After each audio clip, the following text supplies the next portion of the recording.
Okay, we're live. Okay, it is March 6th at 6:30 p.m. and this is a meeting of the Facilities Committee. And we'll start off with introductions. Luke? Luke Johnson, Network Administrator. Dennis Pugliese, Director of Facilities. Chris Allen, board member. David Warner, board member. Steve Morton, Town and President of the Woodland PTA. Walt Simon, community member. And on the screen, Fred? Fred Seba, BBS. Wait, we skipped. Listen, Donna. Sorry, Elizabeth Nona, assistant to the director of facilities. Thank you. Michael? Michael Messina, BBS Architects. Francis? You're muted. Sorry about that. Fran Melito, construction manager with Sabin Engineers. Katie? Katie McGee, parent of a sophomore in Woodlands. Gabriella? Good evening, everyone. Gabriella Barahona, treasurer for the council and mom of 3 boys. Megan? Hi, everybody. Mom of a student at Bailey and mom of a student at Highview. Anybody I missed? Okay. So going to the agenda, we have a water main recommendation, and there's the entire story of the water main fire hydrant project, and our existing capital reserves, and how we had option 1, which for the first part of the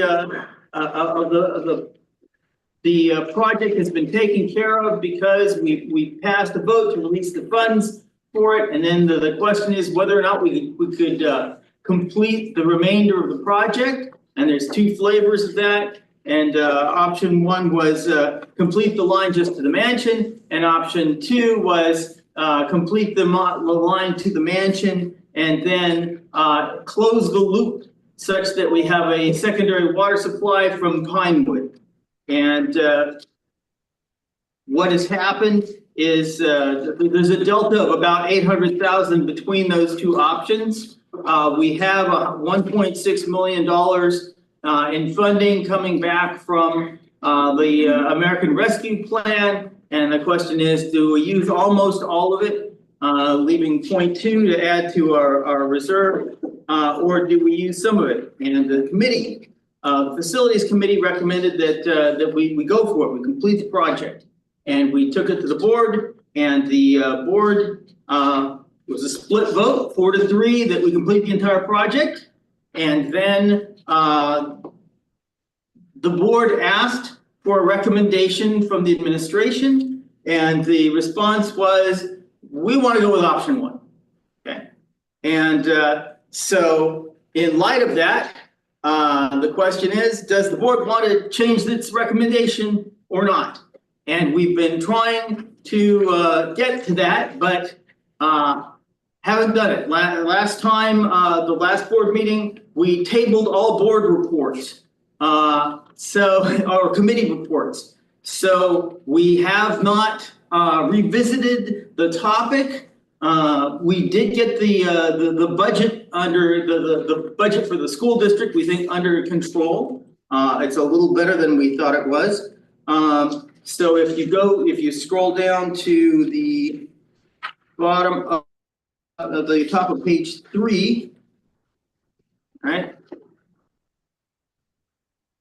The administration presented a draft budget at the 225 board meeting, which included reduced energy costs of reductions in energy costs of $1,051,600 from the partially complete energy performance contract. So we got the lights done and most of the installation done, so we're saving money, and that hadn't counted into the budget, hadn't been counted in the earlier budget model. And so we went from a 5.1% property tax increase to a 4.06 property tax increase. So we think, and from the finance committee meeting, We think it might float. Would you concur? Right now, it looks like that's, well, the board is still going to be discussing at the work session on Tuesday, the 11th. The feedback from the finance committee was positive overall to the budget, but I will put the caveat in there that that's a small representation of our overall community. So we're still listening and looking for feedback. Please email budget@greenburghcsd.org if you have any comments on the budget. Okay, so, the fear was that we might have to, move the entire, entire 1.6 million into the budget in order to avert a certain catastrophe, and it looks like maybe not. So, but there are maybe other reasons to be concerned, and we will see that unfold as we have our reports. And so, with that, we should go to the BBS report. And can you bring up the BBS status report? And I don't know, Fred or Michael, lead us through it. Okay, so from the last meeting 3 weeks ago, I haven't seen any correspondence between the attorneys for the security vestibule. So I don't have anything new to report on that. The contractor is on board though, I believe, and it's just a matter of getting the contracts squared away between the attorney and the surety. I guess I can say a little more, that basically, the surety is fine with the contractor and is looking at the subcontractors that will do the actual work. And so we're looking for approval from there, and what was it? Is it the end of this week? We hope to have some. We're hoping. Okay. And you guys joining us? Yep. Is Okay with you? sure. Wonderful. Who are you? Tracy Maris. Very good. And you are? All right. Board member. Ms. Rainbow. Yes. Ms. Raymond? Yes. Oh, sorry. Lisa Raymond, Assistant Superintendent for Business. Good. Okay, so we're hoping that something will happen this week on the security vestibule. All right, go ahead. So next project is the water main fire hydrant project. As stated last meeting, we have the additional 800,000 now added to the construction budget. We just need to at some point resubmit an addendum to the state to show them the change in the funding, where the additional source is coming from, as well as just give a brief narrative of what's changed. So I've already spoken to them a few months ago about it. They're anticipating something, but once we get to what the final number lands at, I'll then submit that to them. In the meantime, we're preparing the documents to be rebid the end of this month. We're going to, as a base bid, do the first 3 lines that we talked about, the 3 colored lines, as the base bid for the project. We'll do an add alternate number 1, which will be the additional 2 lines that were colored that brings the line around the mansion and down the driveway there, just to get a number. Even if we don't have the money to do it, we'll get a number for that, depending on where the final number falls. And then as a third alternate will be the entire job the way we bid it last year, for the complete loop, just to get that number again as well for 2025. Again, you have options when we go out to bid, so it's just a matter of getting those numbers from the contractors, and then we can talk to Lisa and the district to see where we land as far as the budget goes and what we wind up awarding. And based upon our discussion at the last meeting, we are going to put in the specifications that the contractors have to hold their pricing for a period of 60 days. That way it will give the district time to figure out budget and where they stand, and maybe get a little bit more clarity as to how much money might be available to this project. And we're hoping to have, well, since at the point at which all the reports have got tabled at the last board meeting, we kind of got a sense that we would have some kind of discussion at the next board meeting. So that's, the 11th. So stay tuned. Okay. Okay? Yes. Any other questions about the fire hydrant project?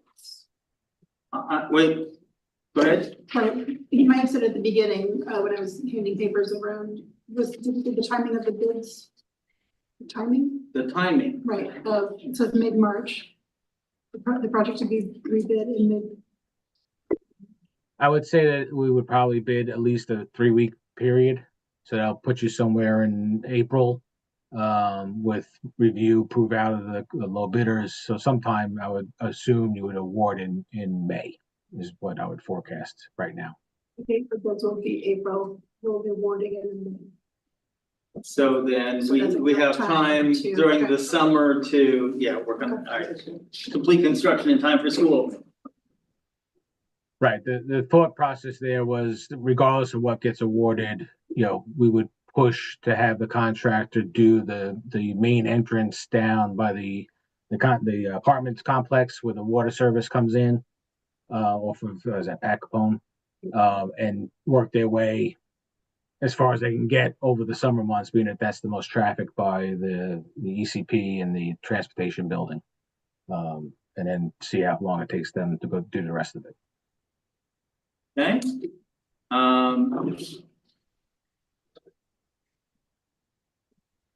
Tennis court. Okay.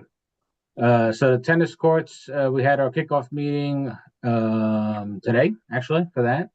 And I'll let Savin give a brief update of where we're at with the contractors. But I believe right now all the bonds and insurance have been in and approved. Contracts are in for circulation or may have been signed already. And the shop drawings have started, and we've started making color selections with the district on the tennis court. So things are moving along nicely with that. I believe they're going to start in April, and I'll pass it off to Francis to give a little bit more of an update on construction side for that.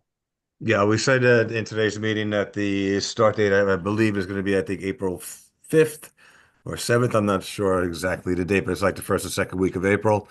All their submittals are all in at this point. They are ready to go. They're actually going to start on the tennis courts first and then move on to the track. They'll be working simultaneously, but their first focus is going to be on the tennis courts themselves. We had a discussion today. We're going to bring out their surveyor and map out the overall tennis courts. The principal was a little concerned about the layout today, but once we get the survey, we'll have everybody take a look at it. And if it's blessed, then they'll get to work and get going. When's the surveyor coming? April. We just met today, so they're trying to schedule that as soon as possible. It could be within the next week or 10 or 2. I know a question came up at the last meeting. I think Trustee Valen might have asked regarding special needs children playing on those or people playing on those tennis courts. So I went back and I double checked with our site guys, and the courts do not need to be modified at all. They are ADA accessible as far as pathways leading out to them. The line work stays exactly the same. The net heights stay the same. And the surface stays the same. So right now, the way they're designed and intended to be built would be accessible to special needs people as well. Thank you. Good. Mr. Simon? Yeah, I thought I read someplace in these reports about the possibility of a grant to rebuild the tennis court. Is that something that's no longer in play, or? That's not yet in play. You want me to explain it? Yeah, you could. Okay, fine. So they offer basically small grants for tennis courts that are usually in slight amount of disrepair. Okay, and our tennis courts are being completely rebuilt. Okay. So when we get close to having tennis courts, then maybe if we need something small, we go back to them and apply. Okay. So, our tennis Tom courts are- Tokarski and, yeah. Okay, our tennis courts are beyond the point of small repairs. Right, Okay. right, so. Okay. Yeah, there's something to look at, yes. All right, Okay, something thank you. decent and we'll We talk passed to them. that point, okay. All right. All right, so is there anything anybody, you wish to add anything regarding that? That's it? Okay. Okay, then, go ahead with the track. So, Track is the Brandon, same thing. It's the same contractor, and again, they're gonna primarily start. I'm so sorry. I'm just thinking, so I'll say it now. After the surveyor comes, which will probably, it sounds like it'll be before our next facilities meeting, could the board get an update on what the results were and what the resulting design might be? Once the Once, survey after is the done. surveyor has Mhm. come and decisions have been made. Thank you. Okay, Okay, sorry. that's great. Because if it's scheduled to start in early April, that's before we have facilities meeting. Go But ahead. you don't know how fast the report's gonna come in. Well, they're saying they're gonna start the project April 5th or 7th. That's after the report comes in, right? Theoretically, unless it's gonna be delayed. What's the April 5th through 7th start date contingent upon? For the tennis courts? Really nothing at this point. It's they're good to go. The really- shock trap will be done and we're ready to dig into the ground on April 5th or 7th, right? Exactly, yes. So the survey can get done that fast. The survey will take a day. That's it. And the report out. understand that the survey is coming out first, because what he's doing is he's taking the drawings and he's actually plotting it out onto the site. The question today during the kickoff meeting was, I guess, looking at it on paper, it's not clear to everybody where exactly the tennis courts are or where the perimeters of the courts are. So we asked the contractor to come out and lay it out, because he has to do it anyway. Lay it out for everybody. What are we gonna do, Mike, if the plotting out doesn't work out to the plans? I'd be very surprised if it didn't work out. As you know, you paid for a survey to be done. A surveyor came out prior to the design to lay out the groundwork for us to build our design off of. So You're saying he's already been here once and this will be his second visit? it's two separate things. We needed a survey to do the design. So a surveyor comes out, he plots everything, finds it, whatever's in the ground for us, does the topo, so we have elevations and whatnot. And then we base our design off of that. The contractor at this point is bringing in a surveyor because he's contractually required to. He's going to do his mark out and tone out, make sure that there's nothing that the first surveyor missed. Because again, the surveys aren't exact. It's not 100%. Sometimes things get missed on it. For utilities and whatnot. I'm confused. There's several people involved here, right? I hear surveyor, you're the architects, there's a contractor. Am I missing anyone else? Construction. Yeah. People. So you're saying that people are coming out at different points in time, but everyone didn't come out at the same time to look at the same things at the same time? That's normally the way it goes, yes. Yes. So my concern is that there's been other mistakes, specifically the roof. That's why I'm here. I want to hear about those mistakes. I want to make sure that there's not an issue. So why can't you all come at the same time and measure together so that A doesn't blame B, doesn't blame C, and we have a problem with our tennis court? But please understand, that's not the way that it works. You bought a project and we show it exactly where it should be going. And so there shouldn't be any deviation of that unless there is some unforeseen condition when he starts putting a shovel in the ground that arises. This is the natural sequence of construction and design. We need certain information for design purposes that the contractor really doesn't care about until we tell him that, hey, you need to come out and start digging now. Do your mark out, do your tone out, make sure you're gonna hire a surveyor to do the points of where we show the court to go. And at that point in time, if there's a question, there'll be an RFI submitted and we'll respond to it. but that's the normal sequence for any project that we do. Whether No, it's, your company is on site when the contractors are here. we have representation once a week that's out there that will witness it. Plus you have a construction manager who's out there daily. I'm on site every day. So you have people there coordinating. If there's questions that come up, Francis will pick up the phone and contact myself or Stu. If there's an issue, and we'll get an RFI submitted if we need to have an RFI submitted. You know, this is the normal sequencing of construction. And this will continue for the track, it'll continue for the roof, all the projects that we wind up doing with you. You know, you have a construction manager now that's out there every day, making sure that the contractor is following the contract documents. And we are there to make sure that if there's any questions that come up or issues that come up, that we can provide direction on it. I want to know about the mistake on the roof, so I'm going to wait my turn till that comes up because I want to hear about it. And I want to know exactly what happened, whether or not it's a normal chain of events for construction. If it's costing the district any extra money, I'm going to be concerned. So I'll sit and wait till we get to the roof, okay? Okay, Gabriella? Hi, just was trying to unmute myself. So I still don't follow the reason for needing a survey a second time. Is that the normal course with other projects as well?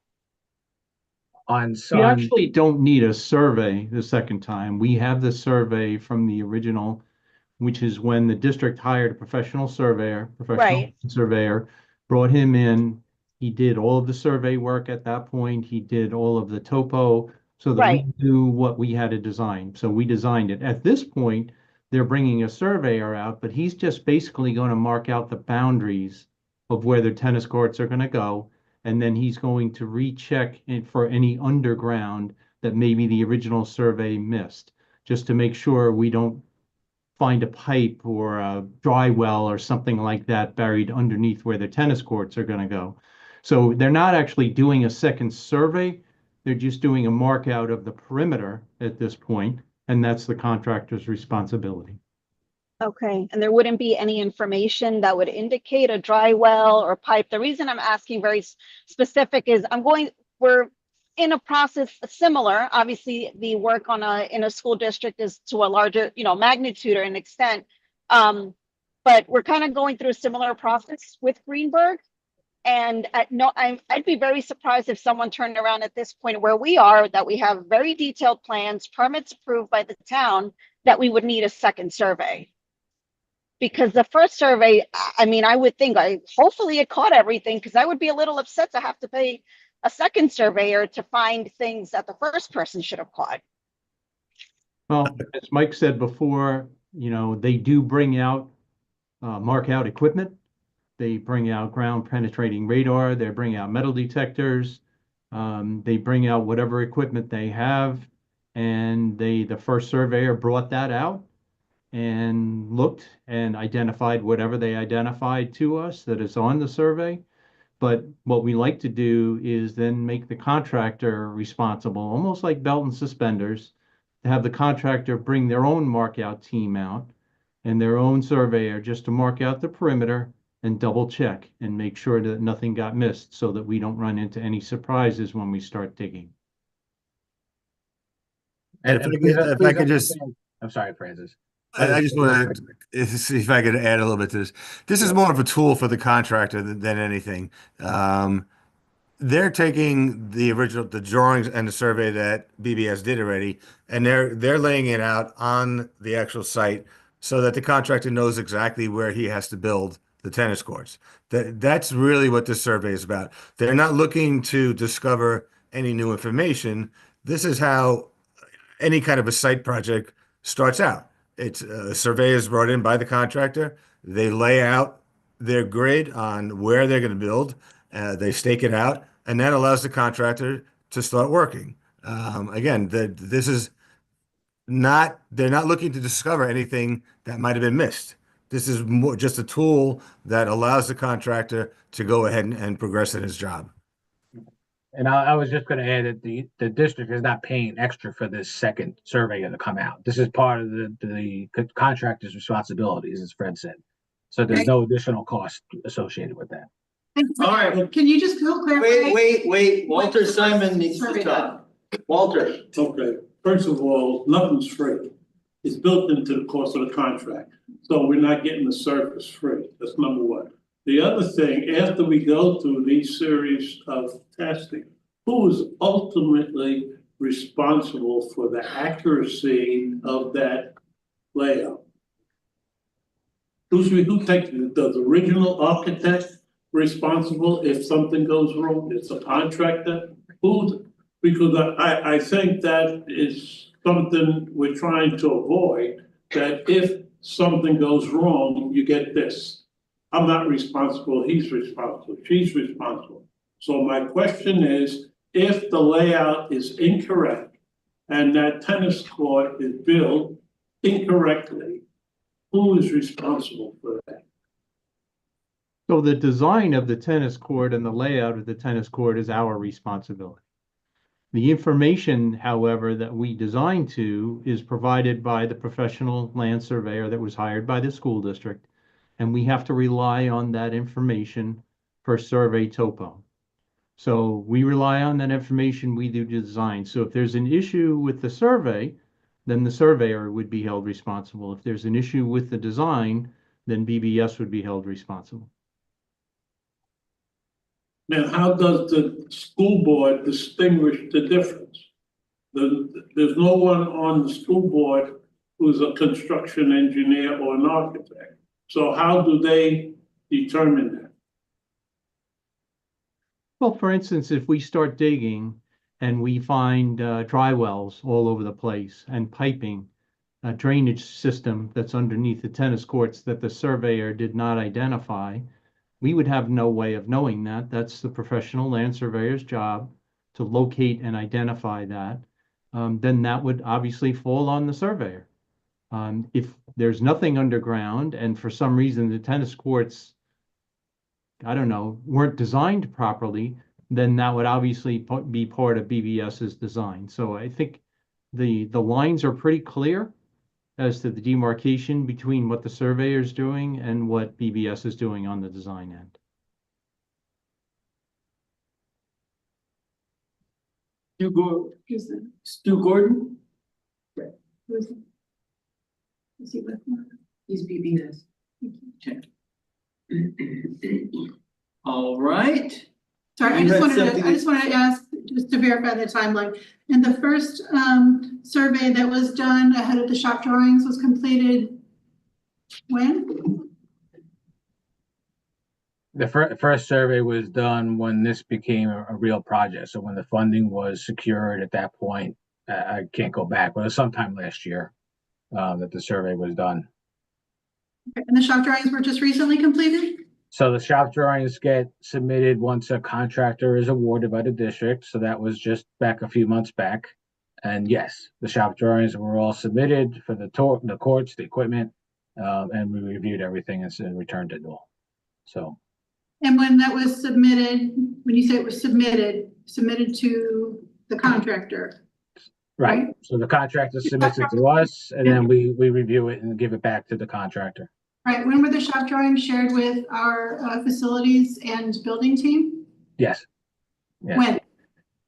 With Dennis? I would have to go back and look at the records and see. Thank you. Okay, that's it. Anybody else? All right. Running track. Okay, running track is the same as the tennis courts, except that it's going to lag probably a couple of weeks behind the start date of the tennis courts themselves. The track is just a replacement of the existing track. It's not moving. We don't have to locate it. We don't have to bring another survey in to make sure we're in the right spot. It's there, and it's going to just expand. You're actually adding, I think, 2 lanes onto the track itself. The track is a relatively easy project. It's remove what's there and replace it with new. We're expanding. Okay.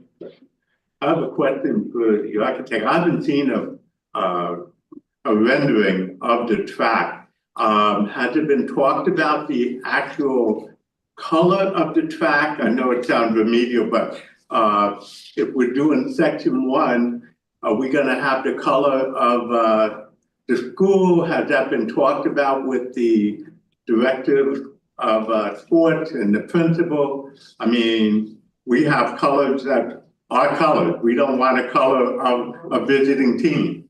Has that been brought up? Yeah, there's, yeah. So typically The athletic director and the principal were involved and they were the ones who ultimately picked. Have they picked the color? I mean, nobody's seen it all here. So we don't have a rendering of the track. Oh, they were submitted, I believe. There is no renderings, it's just a color chart and it's this is the colors to choose from, you know, and it went to the hurdles and the pads and the screens and stuff like that. So all those colors are submitted. The landscape architect, you know, reviews it. If there's colors to be selected, he'll reach out to Dennis and say, you know, we need to get colors selected by the athletic director, whoever's going to make that decision on the district's end. And that all transpired over the last few weeks. One conversation at a time. I'm sorry. It's really hard to hear both of you. Okay. So the color's red? I believe the track is red, yes. Track is red. Why can't it be another color? All the schools around in Westchester County, a lot of them have their own custom colors. Is that a reason that, why can't we have a green track with yellow, or like White Plains has color tone, or Maria Regina or Stepanak, they all have their own colors. Why are we just getting the standard color? Is that because they wanted it, or you just told them and they said, okay? I'm just trying to find out. Out of the colors that were available, that was what was selected. No. They didn't say something. I'm not supposed to. I'm getting ready to go. You can say, no, I gotta get my babies. All right, so please look into what it would take to change the color. And then, just so I can remember, the material, is it gonna be the same material too? Or they're changing the, It's not gonna be asphalt, no. no? No, synthetic, it's like it is now. Okay, okay. Wait, Is that good for the knees? what did he just say? It's not going to be asphalt. What? No, it's synthetic. It says synthetic track. So there's asphalt underneath it, and then there's a rubberized surface that gets applied on top of the asphalt. And then this will last for how many years? Maybe 20, or what's the time frame? I think the warranty is 10 years, but usually they last, 15 to 20, yes, as long as they're taken care of. Do we know how much the maintenance would be for that? Is there any maintenance since it's outside, or how's that work? There will be training at the end of the installation. The contractor will come in and work with the grounds crew or whoever's going to be maintaining that track, and we'll teach them exactly what they need to look for, what they need to do, how they need to maintain it, etc. All right, and the same goes for the tennis courts too, right? Same thing? Okay, same lifespan too, 10 to 15, 20, or? Yes. Oh. And then usually, as long as the asphalt stays in good condition underneath the track, you can take the rubberized surface off and just put a new rubberized surface on. You don't have to dig up the whole thing as we're doing now.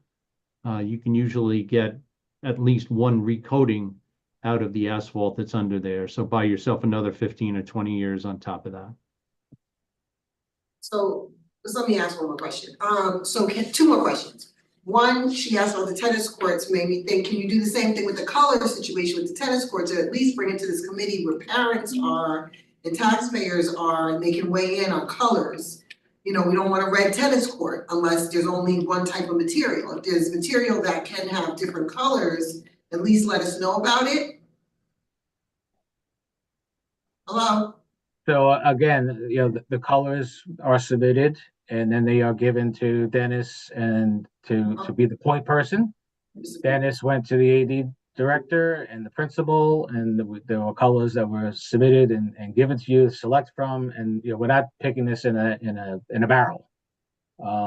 If the committee wants to make color selections, You need to just be conscious of the timing on it because things take a while to order and whatnot. So if we take a month or two to select colors, because colors are very personal, it could delay the project.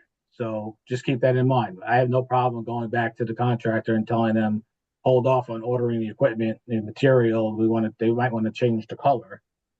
Just be aware that they may come back and say, okay, we have to, wait now another whatever it is because we don't have the color selected.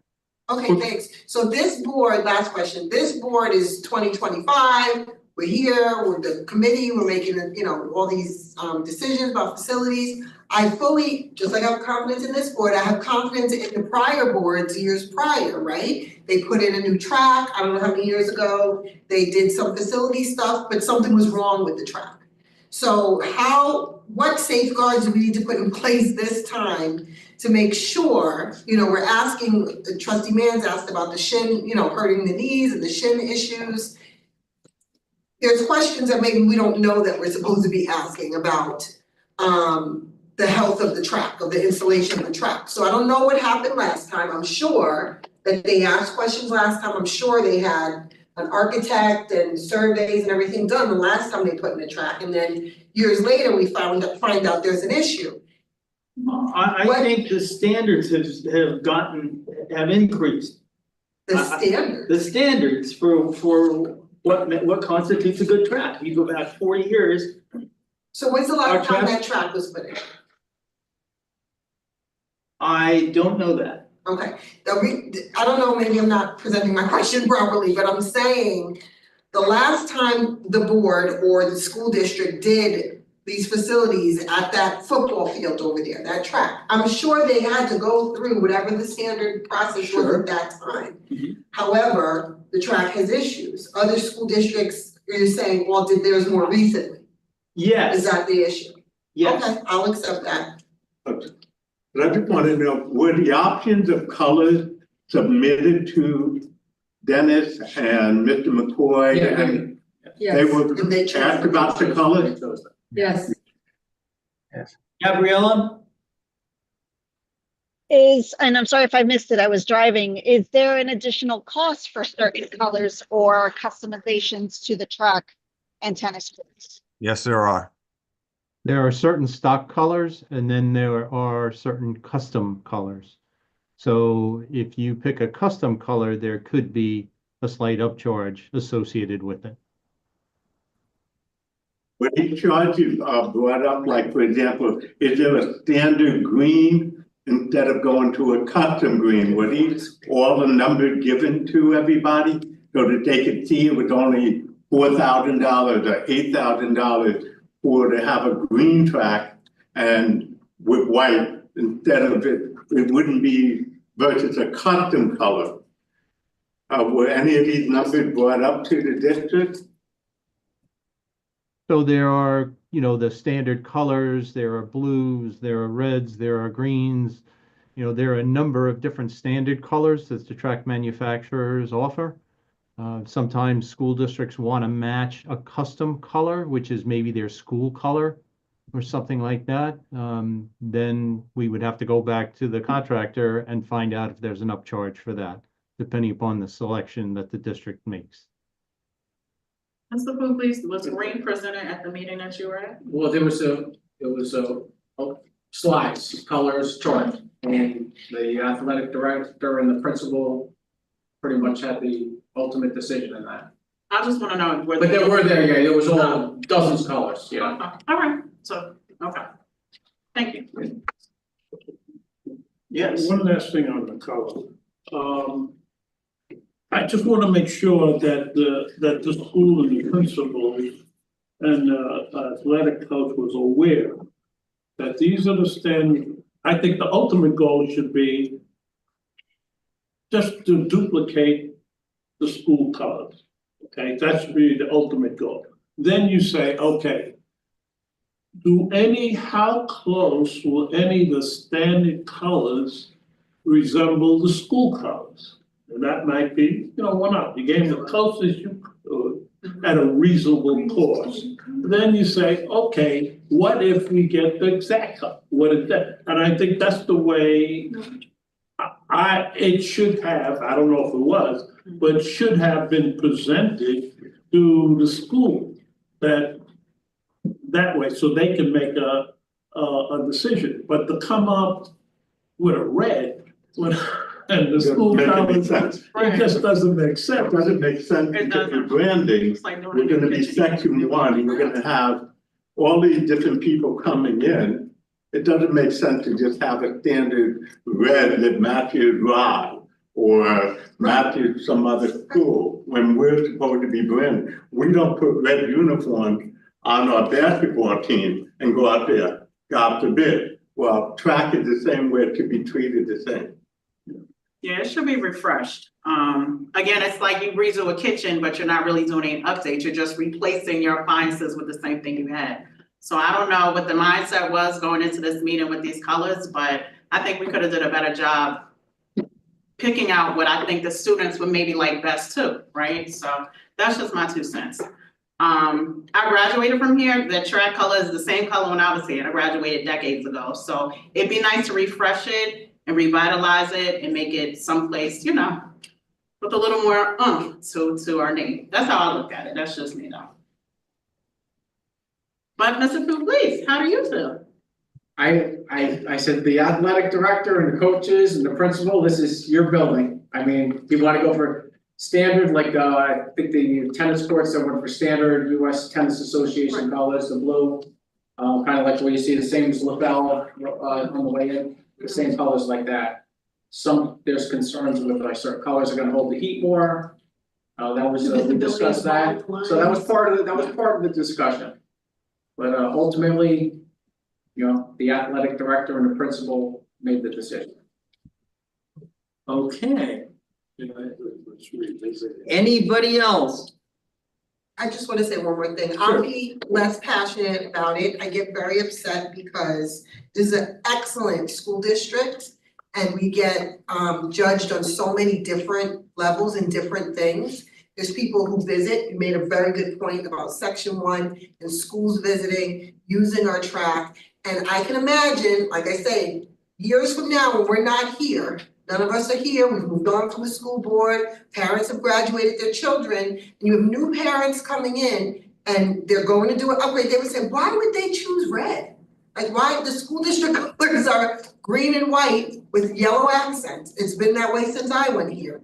So I wonder sometimes, like, where is the commitment to that? I don't know. Okay. Okay. Okay. Gabriella, Sorry, I don't mean to drag this on. Mr. Pugliese, I didn't hear you clearly. You said the color selected for the tennis courts was the standard blue? Yeah, the US. The Open US, Yeah, US Open colors. okay, thank you. Before I leave, what actions, if any, are we taking? Are we leaving it the way it is, or are we going back and emphasize a desire that to try within the course and time and restriction, get the closest color to the school colors? Is that what we're doing? Is that the action we're taking, or are we saying it is what it is? You're kicking a recommendation up to the board, and if there are numbers easily available to find out what the costs are, then that'll go in the report. Okay, fine. And then the board will say, hey. Okay. Or, no, it's fine, we think the standard color will appeal to getting other districts to come and have meets at our place, or no, we want to brand for Greenburgh. Dark green would be too hot, and yellow, you couldn't see the lines in the ball. For the tennis court. So David, just to be clear then, and I just want to have concise, going forward from here. Francis, you'll need to contact the contractor tomorrow and tell him not to order anything. Okay. The colors that were already selected by the district are going to be revisited. And at some point in time, we will get a decision from them on what the colors are to be. Wait, how did you say hold up on the project? What is it we're doing now? Hold on. So we went through the process of picking colors.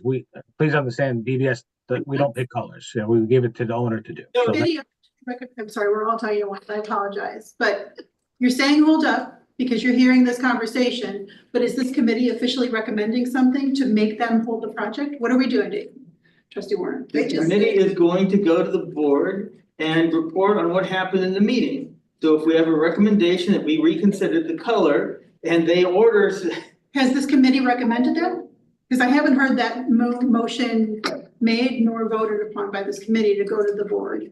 And. All right, So I move that That was the my committee fault. That was my recommends that the color be revisited. the color for what? The For color all? for the track, For the track. okay? Do I hear a second? Okay, but I think we We don't should even know the clear, color of the track. We know it's red. They ordered red. Red. That's all I know. Red was selected. The regular standard track color. The one that's up there right now. but I think it needs to be clarified and not just revisited, is to see if How much? is it cost effective to get colors resembling. Is there green in the standard color, in the standard color list, which is. Yeah. That's all. I just want to make a quick thing. We've waited this long to do this freaking track. You can wait a little longer to get it right for the future and the taxpayers. And this is garbage to be sitting there saying, well, you may have to hold it off. We've held up 5 years getting it fixed. So if you know, to do it right, this is our problem we've been having in the district. We don't get All I'm things saying right. is, let's not do something unless we're officially recommending it. So. I get it, but at least look into Well, it. there was a motion made. Megan, To do. do you have anything to Make a say? motion. Is there a second? Second. It's not my meeting, but. I'm okay. second. Thank you.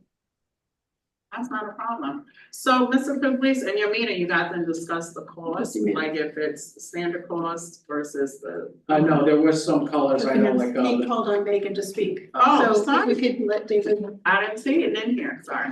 I'm somewhere else now. Go ahead, Megan.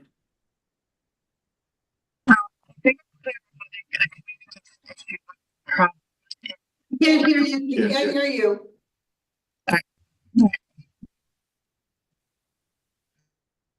Can you hear me now? Yes. Okay. I think we're having a communication issue within the district, and I think we do have to table this for now, and we cannot move forward until we decide what the district is going to do branding wise for all future projects, right? I think the language has to come on strong that if we are creating new projects within the district where colors are choices, the district has to have the language that we are branding to green first or whatever it is.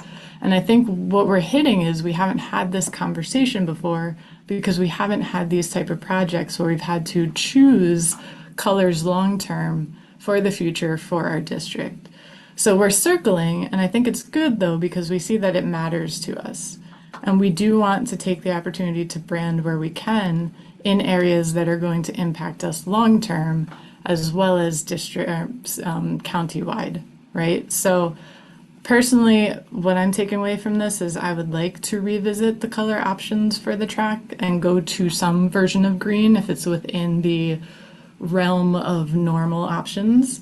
But similarly, it sounds like the tennis courts would be the same as well, unless there is a reason that our administration is choosing a different color. But I think we need to start using the language of we brand first based on our school colors.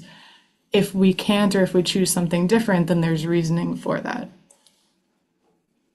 Okay, so I'm polling to find out if you're in favor of pausing while we consider the color. And so Megan, the color of the track, just the track, you're yes or no? Should we pause while we read the color of the track? We should pause. Okay. Okay. Gabriella. So just to chime in on the color of the tennis courts, that one doesn't bother me as much.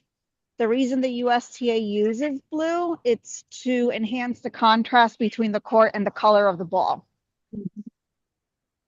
Okay, but, so we'll poll in a minute on the color of the tennis court, but you will be a no. She didn't say that. Or will you be a no? I'm sorry, what was the question, David? All right, let's come back and do that later. On the track, do you wish to pause to reconsider the color of the track? Yes, I do. Okay. Okay. Sarah Lazari is not here. Linda Lee is not here. Katie McGee, is Katie McGee here? Yeah, I'm here. Okay. Should we pause to reconsider the color of the track? Yes, we should pause, and we should also make sure admin is part of this conversation because I'm curious to hear what their rationale was. So let's just make sure this isn't just go to the board. But yes, and I agree with everything Megan said. Thank you. Okay. Steve Morton, Yeah, we can. is there Jessica Muldoon? There is not. Okay. Faisal Siddiqui, Walter Simon. Pause.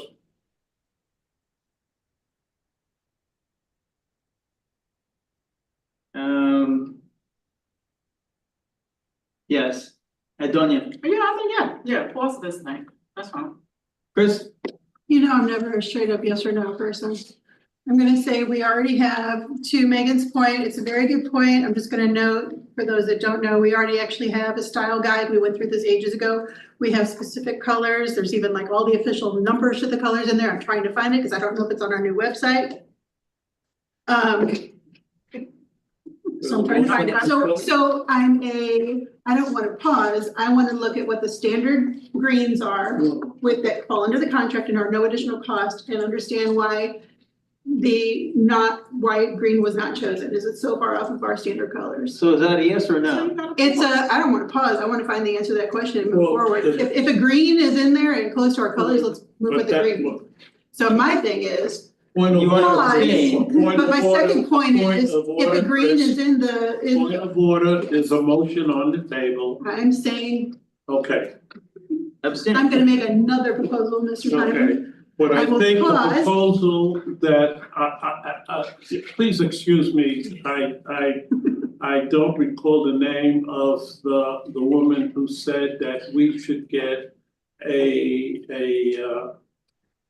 the board should select a uniform color for everything, and then with justifiable exceptions. Okay, so the tennis court might be a justifiable extension, but overall, for the school board should set the school colors as a standard, general. Now, we're not individually picking out what shade, but it should be one color for the school district. And then it'll be a justifiable extension to the rule. And that color palette has actually already been chosen and exists. Like there's acceptable colors that exist. I'm just trying to find it on the new website. Okay. So what my second proposal is, fine, I'll pause, but rather than pause and wait for a month, I would like whatever greens are within the standard pricing packet that was put before the team. Let's look at the greens that were there. Whatever closely matches our colors, move forward with that. I don't want it to have to come back for a month or two holding up the project. I don't know how to reword that properly. I don't know how to reword it, but I agree. That sounds like something A short pause and a long pause. something that will come up. You will find by the 11th, by the next board meeting, you will have found your document and say, here, look, I think we should do this. This is the cheapest option, blah, blah, blah. And there will be the answer. Okay, I vote yes. Okay, so it looks like we'll pause to reconsider the color of the track. Now, do we want to Does anybody want to change the color of the tennis court? No. No, but if we Great. adopt, if we could adopt that policy, you know, you say, then if there's a real reason to keep it blue, then that's acceptable. And there is, That yeah, falls that's what within most that definitely. policy. The district's color first, but if something like, I'm sorry, I was trying Yeah. to, that is the board's decision to push that to an admin, that we go with district colors first. If in a situation like the US Open and there's issues with the, I forgot the the guy ball. worded it, the color of the ball versus the color, like that's a valid reason to defer from the district colors. Right. That should go for everything, that should go Right. for athletics, facilities, everything. Okay, let's continue. David, Lee- can I just say one thing? Yes. Based on what I just heard, I am gonna direct the contractor tomorrow to hold off on ordering any material for the color of the track. I'm gonna ask him to give me a drop dead date of when he needs to place the order, so that he does not get into a delay of completing the track on his contract obligation. And I will find out from them what are the standard colors in our cost group and what are the colors that would be an upcharge to the current price that we have. The Great. sooner we do this, the less likely prices will increase with the current environment, so. Yep. Is there any way you can get that to us prior to next Tuesday? I don't see why I can't. Good, good. All right, we'll call them first thing tomorrow morning.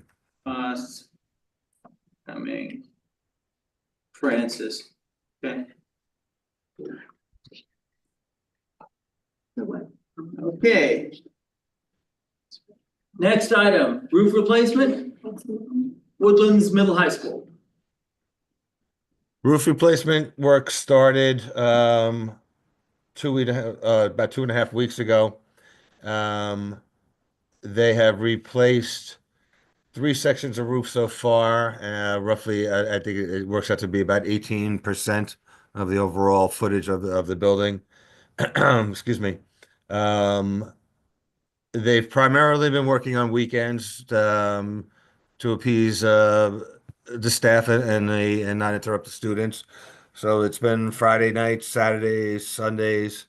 They've been doing a good job. I don't know if you've noticed, but about 90% of the material is actually on site. It's stored on the roofs. It's stored on the ground right now. Excuse me. There is abatement involved in the job, but we're doing abatement when no one is occupying the building. We're going to be abating again this Saturday afternoon. And we are working closely with the principal and the custodial staff and Dennis as to where we're allowed to go next. We're not leaving it up to the contractor just to have free reign here. So this is we're on a daily basis. We're in touch with Dennis and the principal over there, and schedule, and that's how we've been scheduling the work.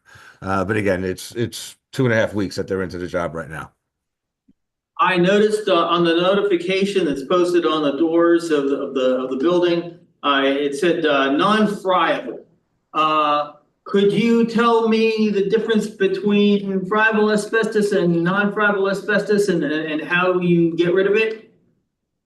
How you Friable asbestos is asbestos that you can pulverize with hand pressure. That's what the definition of friable is. Roofing material is considered non-friable because you can't pulverize it with hand pressure. Like a ceiling tile, you pulverize it with hand pressure, so that would be considered friable. The New York State Labor Department talks about non-friable things like floor tile, things like roofing materials are considered non-friable. So that's the difference between friable and non-friable. And is there a difference in the methodology to dispose of it? There is. The non-friable is much less of a hazard because the concern with asbestos is when it becomes airborne. Using a non-friable material like roofing material, it does not become airborne well, and even when it becomes airborne, it falls down very quickly. It doesn't stay in the air. So therefore, the New York State Labor Department has different regulations when it comes to friable versus non-friable. Okay, And David, the majority of the asbestos on your project is roof flashing. It's not the roof per se itself. So it's perimeter flashing is the majority of the work.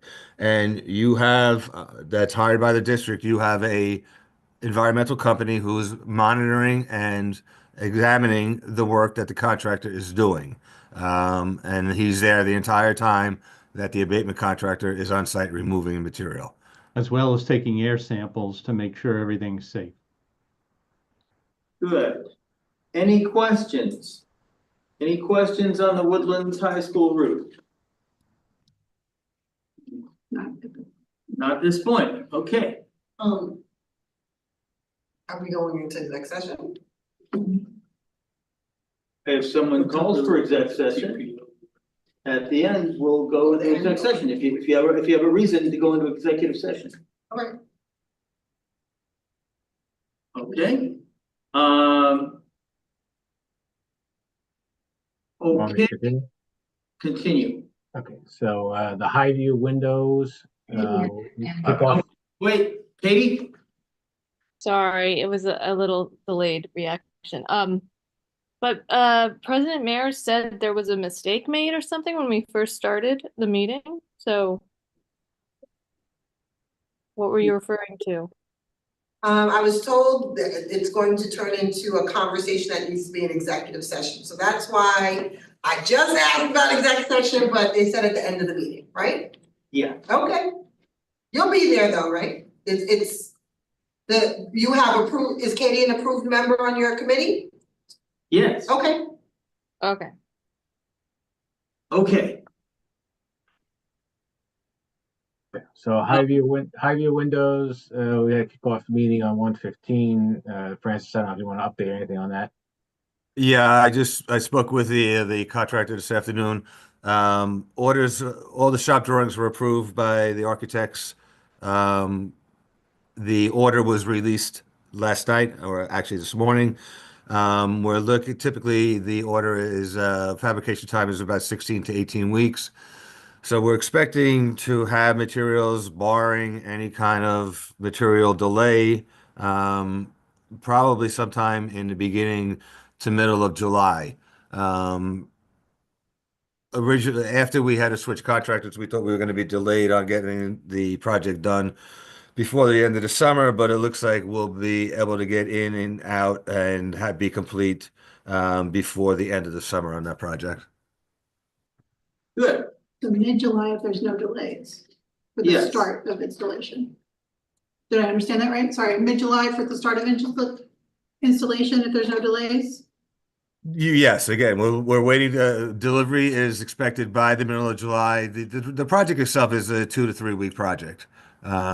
So if we get the windows in the middle of July, they'll be in and out by the end of August.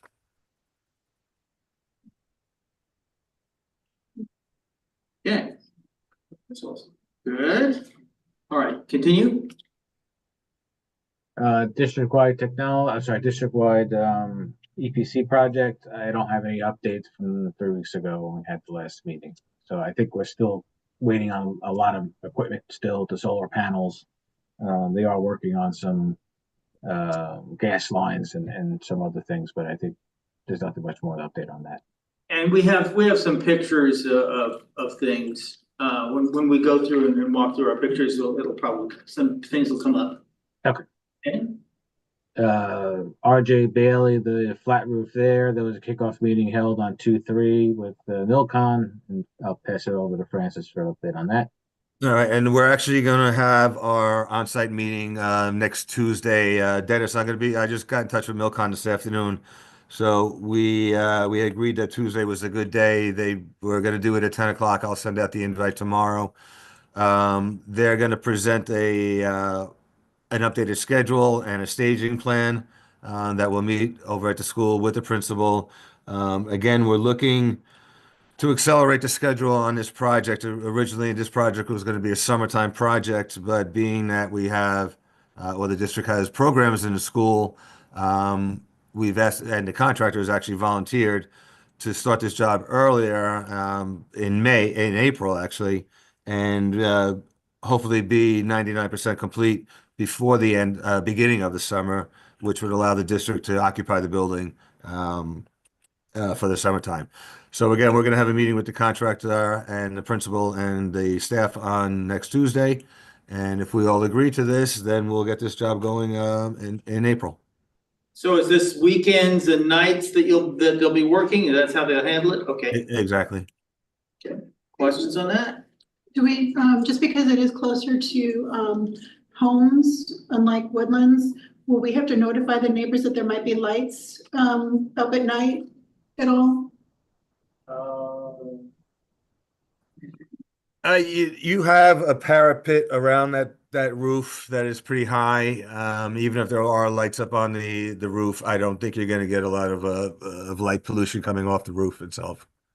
And it's the flat side. It's all the flat roof. Yeah, it's not the slope roof. And Trying to there make is, sure and there we're is a not gonna slope, hinder and there is a slope that protects the neighbors on the other side. Right. Across, so that's, you have the pond on the one side, so that's not really an issue. Okay. And Flat roof is primarily on the back side of the building. That's on the field side. Okay, I just wanted to be good neighbors and make sure we're doing what we need to do. Okay, and there's one question, back in the energy performance contract, are there any conflicts between the roofing projects and the energy performance contract? Not at Bailey, no. Yeah, with the gas installation? And any schools? Nothing on the roof at Bailey, no. Nothing at the roof on Bailey, okay. Anything on the roof on Woodlands? Mike, you want to answer that one? So the gas piping was run. We have a few concerns about the elevations, but we are going to work on the elevations with the roofer, and we'll come up with the detail where we need to, if there's a low spot when the final insulation levels are put in. It's nothing out of the ordinary. It happens frequently, but the gas lines there should be okay. Okay, so there's not a massive cost overrun in the making, as far as we know. Okay. Not that I'm aware of, no. Yes. Yes. Okay, Woodlands Science Labs, gas service reconstruction and eye wash stations. So that project we did at the same time as the water main project. So we're forecasting for the end of this month. Okay. Let's see, is there another page to the? There is. I had just a question with that for the committee, the other project, the eye wash stations. Being that now you've awarded and you're going to have a future science lab renovation project, does it pay to wait to do the science, the science lab eye wash stations? Do you want to do them when we do the rehab for the entire lab? Or do you want to spend the money now to fill the gap between now and the next 2 years when the rooms are completely done? I want to represent that we are committed to continuous improvement of our science labs, and I want to put the safety equipment in as soon as possible because it's safety equipment. Well, things have to be redone if we put the equipment in now and then we redo the labs, will we have to redo, will we be, blah, blah, blah? Yes, everything that gets put in now will probably be ripped out and redone again, yeah. Because you're not saving any of the casework there. Not that we can't reuse those products. We should be able to reuse the products, but they might need to be relocated depending upon the new layout. Yeah. Well, you might be doing more of a shower combo station there, Fred. Some of the showers that they have currently are very old and they're in a corner of the room out of the way. I was envisioning more having a one standalone shower eye wash combo someplace else in the room and free up some space. But when we get to that point, we can discuss it. But I agree with David. I just wanted to hear it from them as far as whether or not you want to fill the gap now between the projects, put the new eye wash stations in. You'll have them for this, next school year and in September, and you'll have them in some of the rooms for a year. Some of them will be in there for 2 years, and then eventually we'll repurpose or replace them. Okay, hold on. Okay, so, sorry, now I need more detail. The number of wash stations that this particular project, I only think it was 2. Is it 2? How many is it? Shouldn't be Who knows? Just one. I don't remember. More than 2, I know that there was one for the nurses station, and then there was 7 to 9, I believe, but I don't know the exact number. I think it was 6 Dennis total. There might have been 4 or 5 in the classrooms, the science rooms. You currently have eyewash stations, they're just not the code, the current code, I should say. The nurses station does not have anything currently, so that was a new one that was getting added. Okay, and going, sorry, I'm gonna make you guys repeat what you just said. So I'm hearing what you and Trustee Warner are saying about safety. Yes, that's always paramount. How much cost, when we were talking about if we do it all at one go, how much work will need to be duplicated? I heard you say you could reuse some things and relocate them. I think the budget that we had for that, out of the money, it might have been around 80,000, 60 to 80,000 for the water. Or the water, what does that mean? But what with the What does that mean? For the eyewash stations, in other words, for repiping and purchasing and whatnot. Don't quote me, I don't have the numbers in front of me, but it was something to that effect. 40 to 60,000, something like that. Believe that That sounds like a lot. Yeah, there was some abatement work in there, behind the caseworks, the cabinets, there were some fittings that are, And that's you don't included see in that this are attached to the part of water the lines, the project? gas lines behind the walls, behind the cabinets that you don't see, there was some abatement. And that's what's in this first part? In That was this- part of, This initial Correct. eyewash thing was that work. that was. So that some would fittings. be saved from the overall work. Yeah, It would have to be done if you're renovating the whole room, if it's in the room. so that's something that will be Yeah, done, but not eventually. need to be redone. Well, once they take an asbestos fitting out, if it's in the room, when they redo the room, it won't need to the be. asbestos fitting. But he's talking about if we might possibly change the layout of things, then it. I'm trying to avoid duplicate work. Yeah, that's like. Maybe I should be quiet. Mr. Simon and Mr. Simon and the back, both of their hands raised, David. I think we should prioritize where there are a safety issue now, like not having one in the nurses' facility, that's something we should do. If the other ones are working, but not in the ideal point, I think those are the ones we should consider not doing now. If they work, but that's not the ideal point.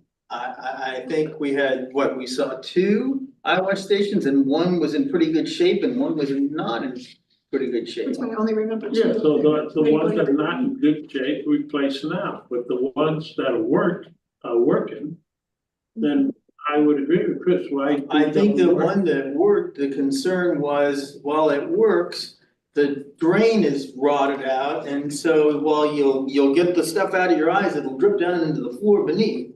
Oh, well, But if then that's in the that's, project for the following summer, So if that counts for, yeah, then that's what I'm. so if that counts as not working. that counts as not working, so you pick out those and see how many are not working. Okay, And which are missing, and those you do now, the other that's working, the rest that's working, you let go for another year. Megan, I just don't remember what project is the eyewash station repair coming out of. Like, is it phase 1? Like, I just don't remember what project. we got aid for that from the Assemblywoman Shimsky, correct? Right, do you remember how much? 174,000. 175 rounded. So that was aid that we've designated fully to science labs, or was it? I just don't remember the project itself. And yeah, this gas and eyewash station part. Oh, yes. Okay. Thank you. But that's not covering the whole cost to fix the gas, whatever, in the eyewash, right? It's just a portion of it, so That's just for the eyewash fee. just the eyewash station, okay, gotcha, all right. Oops, sorry. Okay. So we didn't really. Let's see, what's left? Okay, so the roof replacements at Highview and Jackson, as we stated a couple weeks ago, we have the permits for those, and those are scheduled to be summer of 26 construction projects. So we will bid those like we did the first two roofs sometime in the fall, September, October of this year. Any questions about that? Okay, and then the last item is the Woodland Science Lab renovation project. Letter of intent is going to be submitted shortly. We know what the budget is on it, and we are currently in the design development phase, and that should take, they forecasted anywhere from 1 to 2 months, depending on how fast the decisions can be made and whatnot. So that's all I got.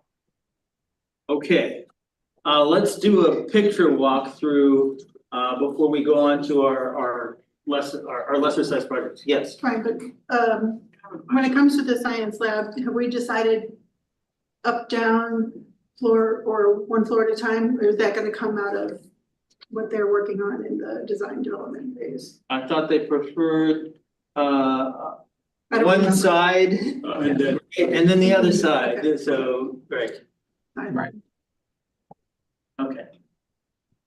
Interesting All right, answer to so that question. Yeah, just Look- real quick, going back to the design phase for the science project, you guys are part one of the design phase, and then is there like a part two for design? How do you know when it's been finalized? How does that whole thing work? There's a meeting that's just gonna curious. be held with the architects, Mr. Pugliese, Mr. Smith, and the science teachers. Okay, oh, the science teachers, okay, all right, cool. And I've got an email out saying, hey, to the science teachers, did you visit any other schools to get other ideas? And so that should be fed by the science teachers into the process.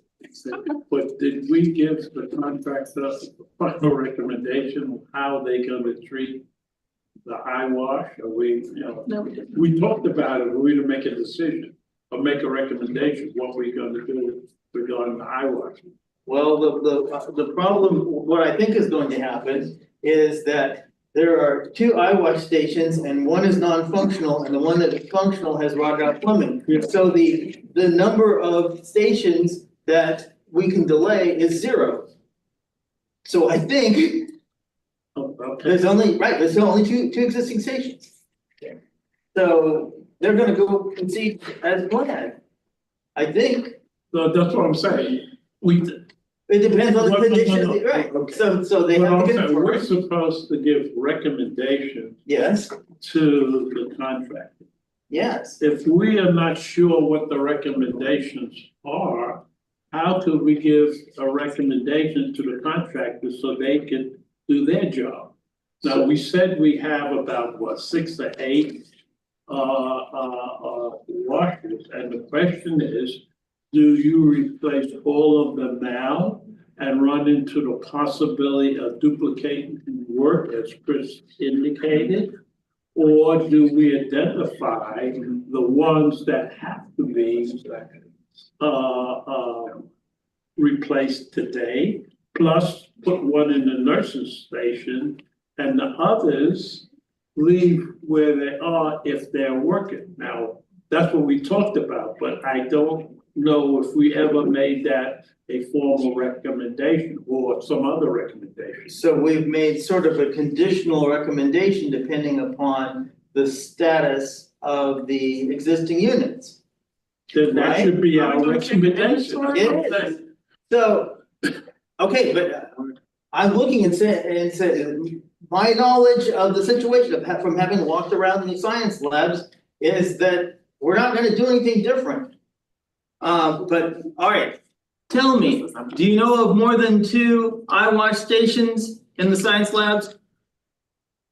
Let's Yeah. start, Yeah, we, Yeah. That question to me, David? What is the additional statistics?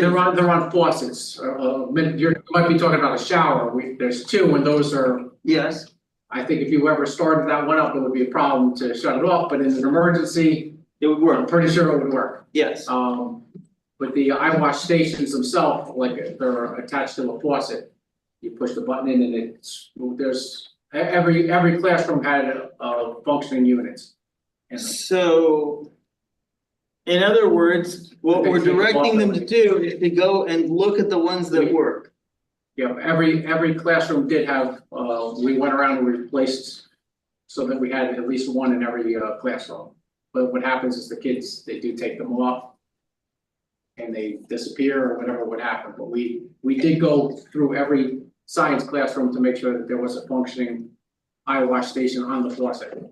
So as far as understanding what we're gonna go out for bid for, which is what Mr. Simon, I think, we're saying, do we go for bid for the full project as originally envisioned here? Or do we just go for the nurses station and hold off on the others since they're functioning and then wrap those into the science lab project? What's right? That's what we're trying to Just get. make a decision. I could go either way, but I think we should make a recommendation.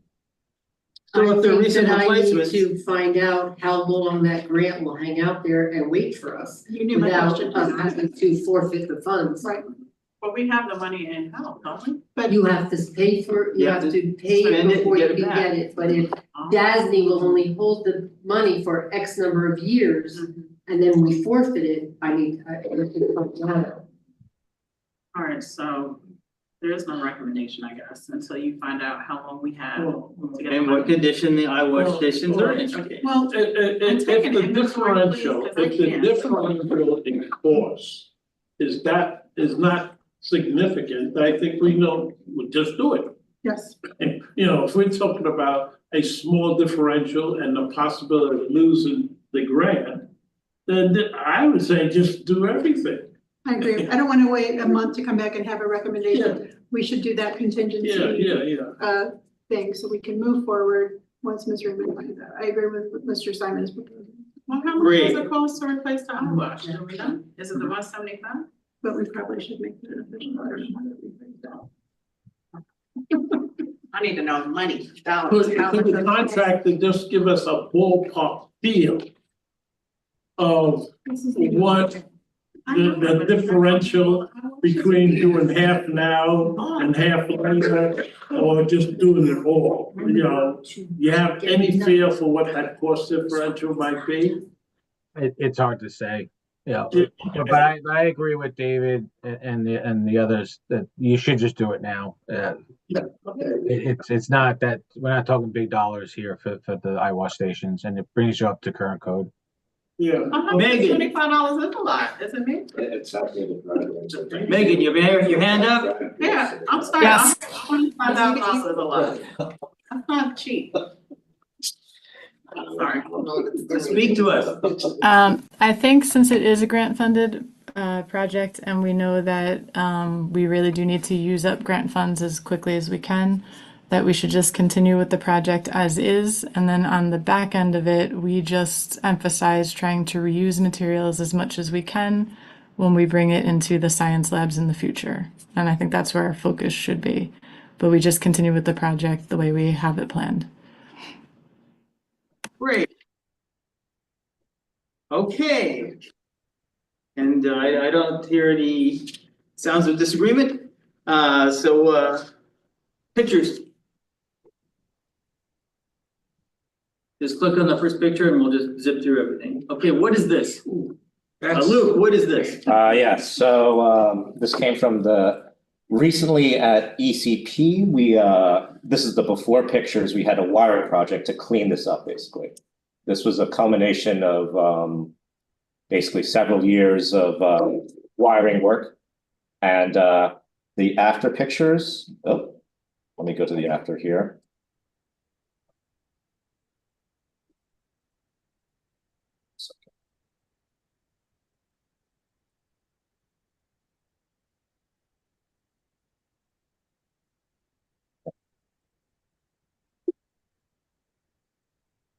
And this is the after. Wow. So everything's existing over here in this right network box right now. All the wiring and stuff, and so we really cleaned it up.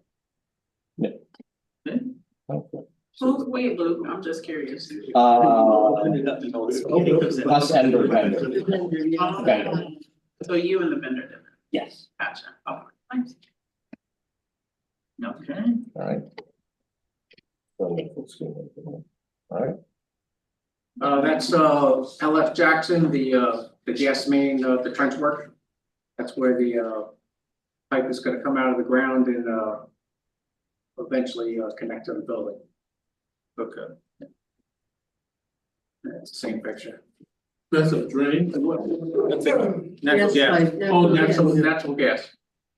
It goes up and over the roof to the side. Comes into the boiler room. Is there some sort of fencing or protection or? There was fencing during the time No, I'm that they, saying when it's finished. Around the meters, I Yeah. spoke to the construction manager for the energy performance contract. There will be fencing around the Okay. gas meters. Good. next. That's just the trench work. It was where they brought, the the excavator. line goes out through Second Street. There's a little spot where people walk through in order to access the property from Saratoga. And and it proceeds in that direction. Keep going. There. This is once they've taken the trench and filled it in. But then, it follows the path, and then I guess Con Ed is To supposed the to. property line, our side of the operation is done now. Con Ed hooks up from their service to the property line and connects everything and tests it again. That's just more pictures of the trench work. Different phases of construction, yeah. It's the same pictures of where the trench line is covered up now. On the back of the school. See? No, it's. No, it's the front of the school where the administrators. No, it's where- Oh, yeah, that's, Yes. okay, I know. Yeah. The So no grass is gone. repaving work needed there. No repaving, no, they're just gonna reseed, they've paid it and they're waiting for the grass to come back. See, that's a little section there where they did cut through the sidewalk and they re-blacktopped it.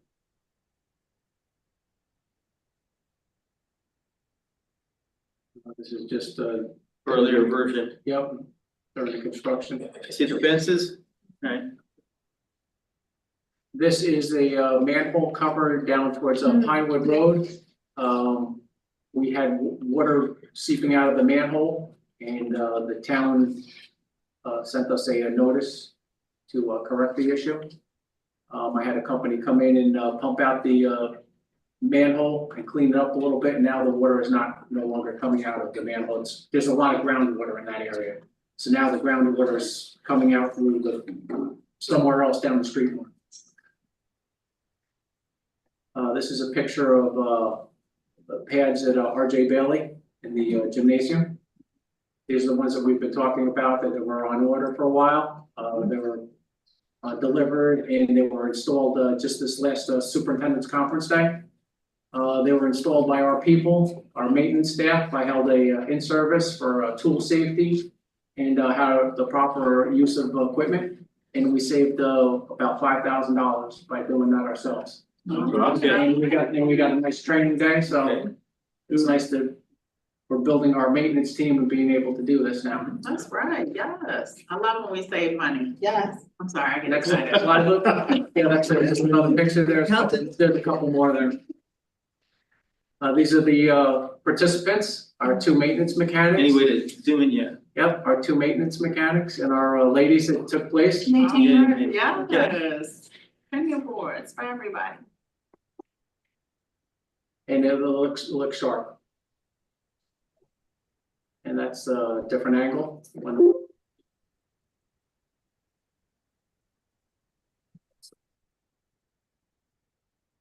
We had some tree work done over on Packer Pone Road. We had two trees that were diseased. The one tree in the background hadn't had any leaves for several years. And I had some concerns about the tree over the teacher center building.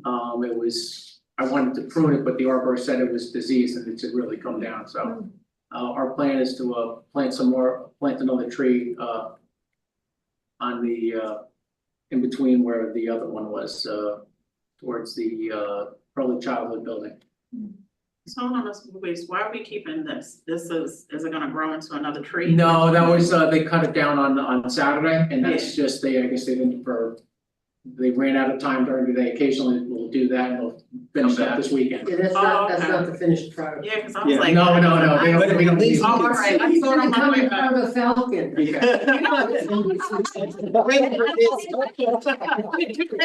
Bad idea. She's listening to the branding conversation.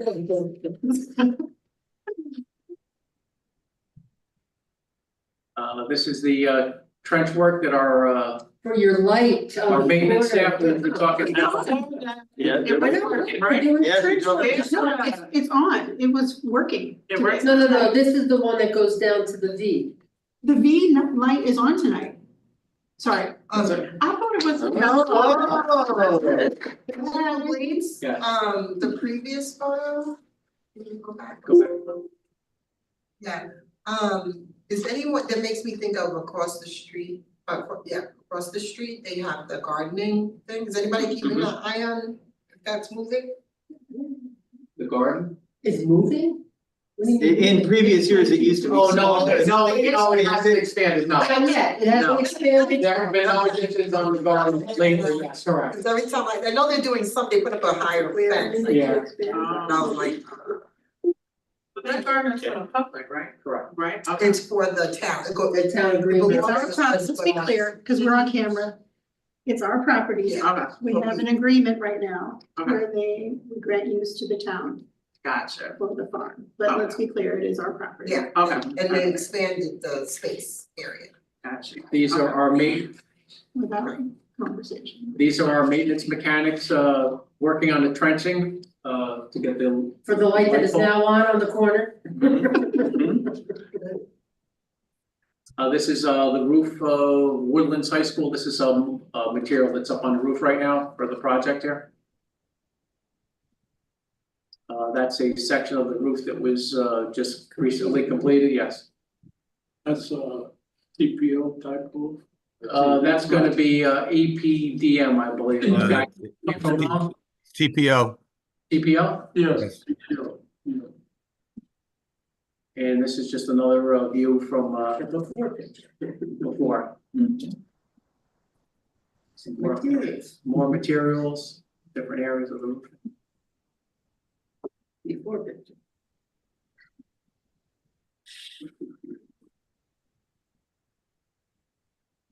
Network. Yep, and this is the different phases of the project. You can see that.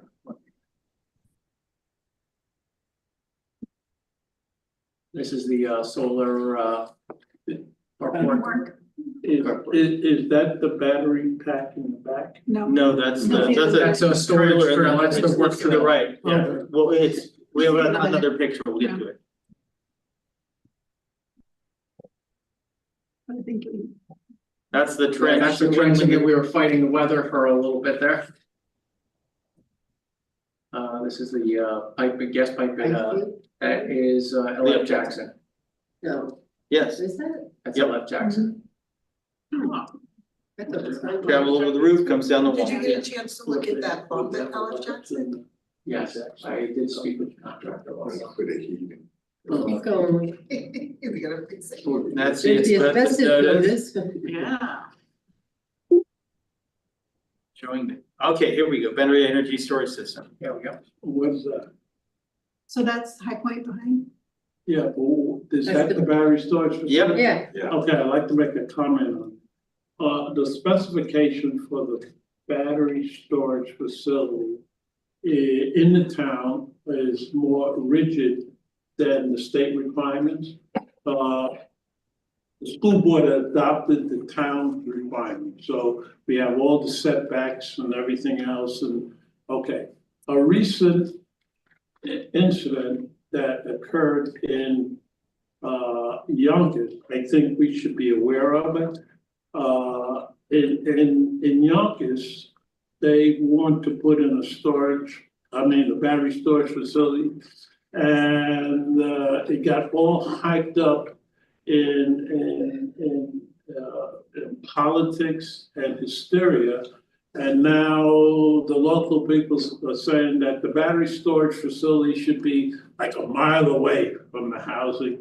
The local politician got involved, and so now it's all hype, okay? One of the things that I think would be beneficial for the school board to get away from that height, and quite frankly, I believe that it's a good idea to put just a concrete barrier around that. So when these liquid storage batteries go, it's a very intense flame.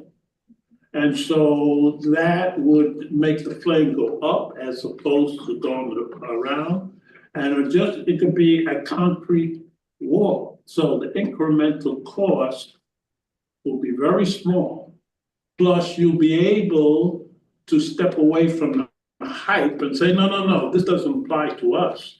Because we following the town code, we have our distance, we have a concrete wall. So you don't get involved in the hype. You have a public relations guard against being caught up in the hype to say, hey, we're following exactly what the town code is. So I highly recommend that a concrete, it could be cinder block, is placed around that storage tank. Mr. Melito, is there anything in the scope of the project about something that goes around the bus? I am not involved with the ECP project. I'm sorry. Sorry, I forgot which part. Yeah, in the mindset, it's a fence, you see, and then even for the parents to come and say, well, the town is not even following. I know you don't have to do it by state code, but you're not even following the town code. So you just don't want to get wrapped up in that political hype that's not based upon good data. Okay, I have two comments. Yeah. I looked at the News 12 coverage, and it appeared that they were talking about installations in which you see that we have one unit. Yeah. So they were literally like 10 units, Yeah. right, and stacked up. So the scale is not the same. Having said that, I would like to know how much it would cost to put a concrete barrier around it. And does the unit radiate heat, and would the concrete barrier help or hurt? Cause the heat to go up.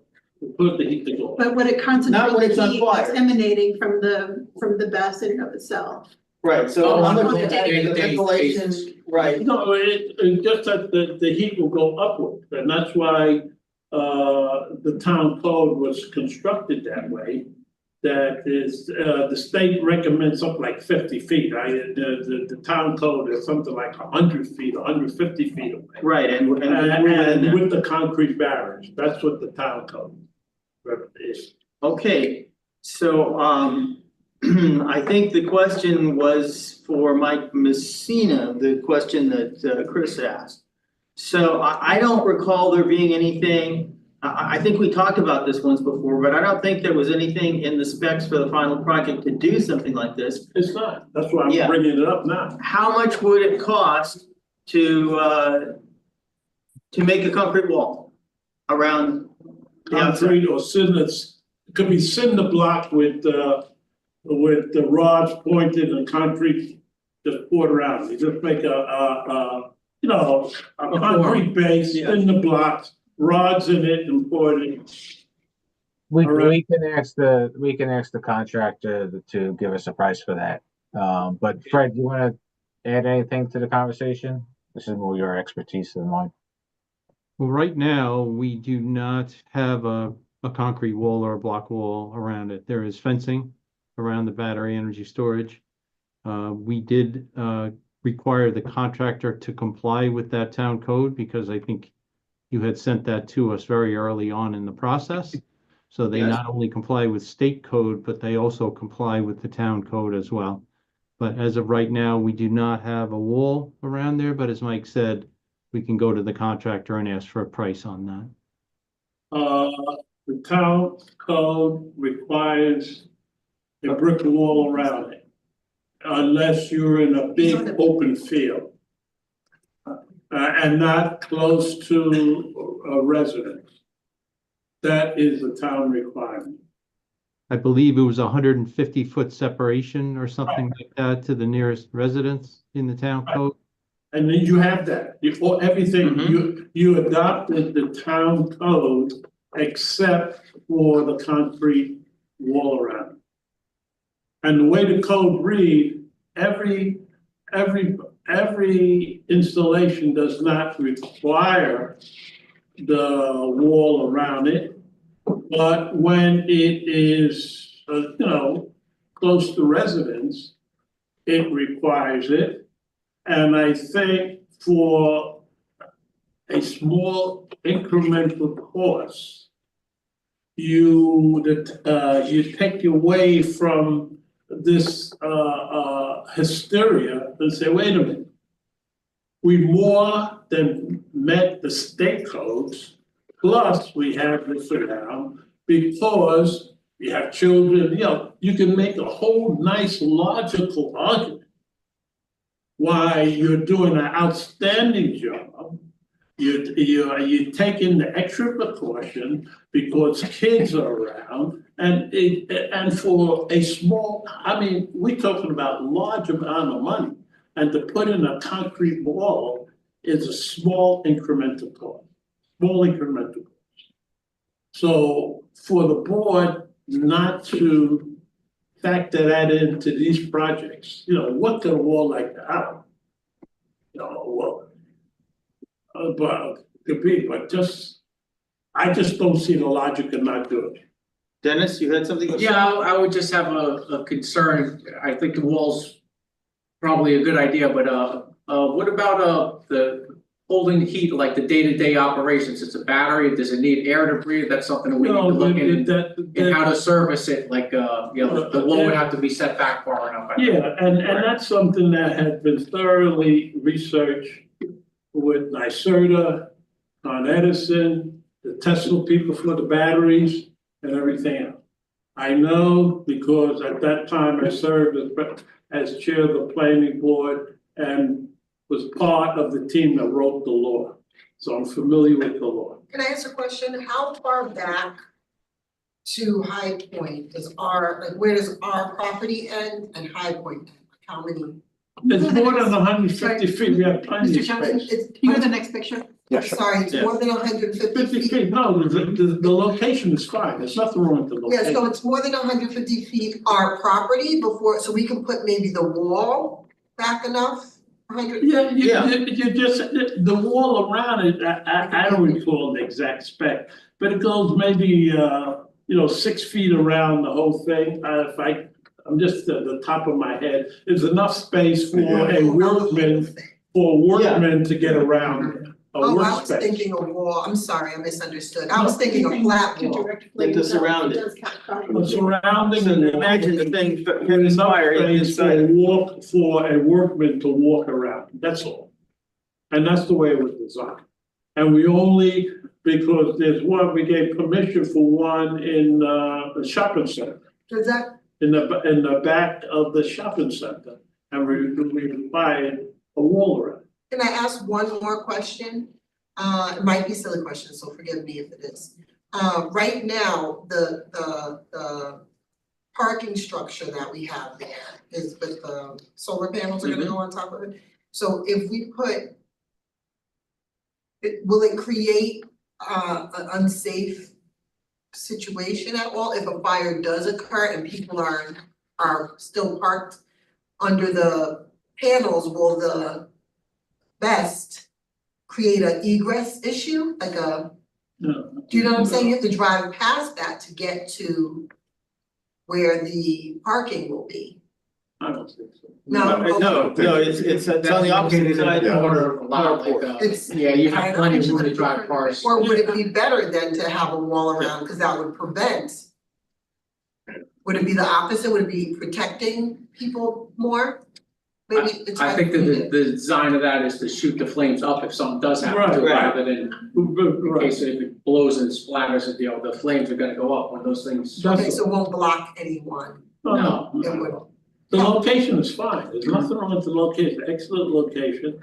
But I think that addition, you really should look at the incremental costs will give you, I think, a safety plus a public relation benefit.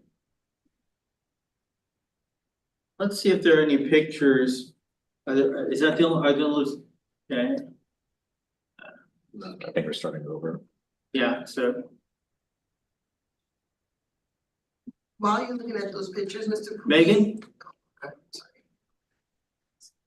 I'm finding I'm just a little bit confused. Have we met town code for the best, or have we not met town code for the best? You have, for this type of location, you would have met town code for everything. Probably not for the water. But everything else is fine, you just need a wall around it. As a school district, you are not bound by town code. You're bound by New York State Education Department, who follows New York State code. So we have met all the New York State codes. The town code was brought to us, which we gave to the contractor RWE, and we told them that we wanted to exceed New York State code and to install it in conformance with town code. So I'll have to go back and look at town code and see about the wall in there, but everything else was designed to town code. So it exceeds what we were required to do by the State Education Department. Sure, that, I mean, because that's the conversation I remember. I remember that we're required to do New York State, but that we were meeting town code, and that was our intention the whole time. So I think the question is, have we met town code, yes or no? And this is that gray area where I don't know what the difference is. What I'm saying is more than just meeting town code.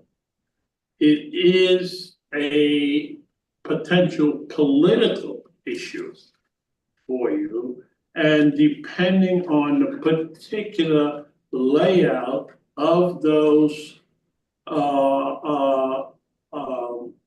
the battery, if it were to go between the town planning board, it would meet the code, but then they would look at the location of it and decide whether or not the additional wall is required. So in the shopping center, they met the town code, but when it came before the planning board, they have the layout has to go between the planning board. The planning board said they added the wall because they said, for all the reasons I said, they added the wall. In this case, if it meets the code, but if that had to go to the planning board, they would look at it, and it would be a good chance they would say, because it's on school property and because of these latest Tesla cars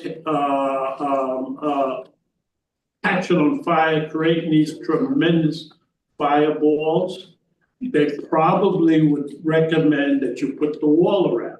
So I'm saying that even though you met state code, there's no reason why you should not take this extra step, considering you have children around and considering the latest fires that we have seen with these Tesla batteries that give off tremendous heat. So, technically you don't have to do it. I think it would be a big mistake not to do it. Sarah? Hi, yeah, I was just thinking that I think it's worth getting the cost estimate for it, but I don't know how much we should keep debating it now when we don't know what it costs. Like, if it's a huge outlay, then I wouldn't be in favor of it because we've already made sure that things are okay. But again, I don't think we can take any action until we know more. I agree. I wouldn't recommend action. I recommend that we look into the cost. Okay. Is that our last picture? Okay, so we should then proceed to the smaller projects, which is page 4 of the agenda. And Dennis? Yep, wait, go ahead. Can I ask something about Woodlands, or are we gonna get there in a separate? After we go through, so this is kind of the home stretch of a normal meeting. After we go through that, we have a brief thing on funding for trying to fundraise for the science labs and minutes, and then we're gonna go into closed session, I think, because we got a. Okay, my question's quick. What's the plan for that bump where we had the water break? We brought it into the, Oh, yeah, the item 4, yeah, the item 4 settled a little bit. We're gonna put some more item 4 down to smooth it out. Just over the last rain last night or the night before, it settled quite a bit. And is that gonna be finished before graduation? Oh, yeah, we'll have. Okay. Yeah, that'll be Nice. And then the other things we talked about with the best and the track, is that gonna be done before homecoming? With the Latin track now? The best and the. Best? What? Best? Yes, the best. Oh, the best. Sorry, I added it to you. The best and the is that gonna be done before homecoming? That we had a meeting before that, if the contractor isn't done with the tennis court, he was gonna clean up his area to make it look presentable. And they were gonna try to And will the kids be able to play their homecoming football game next year? October-ish? oh, the track would be definitely be done. The track That's what will be we're being done. told, the track will be done. Will by people be able to park under the solar, will that whole then. We're area? anticipating being out of there by the spring, Wonderful, thank you you. know. That's what we're told. Okay, so. I'm going, yeah, go ahead. ECP main building, nothing to report. LF Jackson, we looked at the gas line trench work on the ground, so it was completed, we're awaiting the Con Ed hookup. Should the parking lot be expanded to the parent drop off, cost about $90K, this has been on here for a little bit, need to design for implementation. On hold. On hold, pending board approval. Yep, hiding the window walls in the 3rd grade wing project and process, yeah, we talked about that and the BBS report. Gas pipes are complete, hooked up on the street. We're awaiting the meter installation. RJ Bailey, new and exterior camera installation is complete. We looked at the gym wall pads that are actually installed now. Do we have a quote on the stair treads? I've reached out to Melbourne for a quote on that. They haven't got back to me yet. Woodlands, the BBS report regarding the vestibule. Gas pipe installation is complete inside and around the building after the meters. The gas line still needs to be installed. New ice machine was installed in the nurse's office. The street light at the intersection, we talked about that. Sorry, oh, yeah, it's done now. Item 4, spread on football field driveway to fill the potholes, paving cost in excess of $200K. Recommend deferring until after the EPC solar panel installation.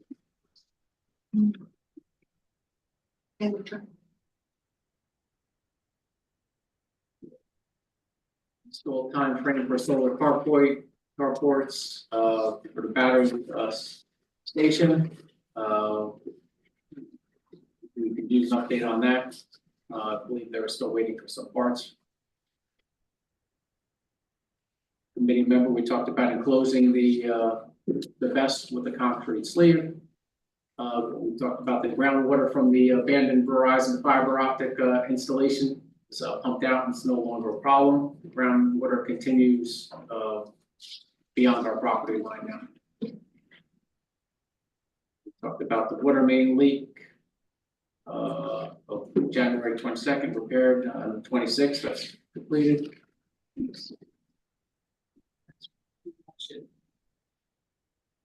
The teacher center, 2 dead or diseased trees were being Commemorative plaque for the Eller Memorial Field.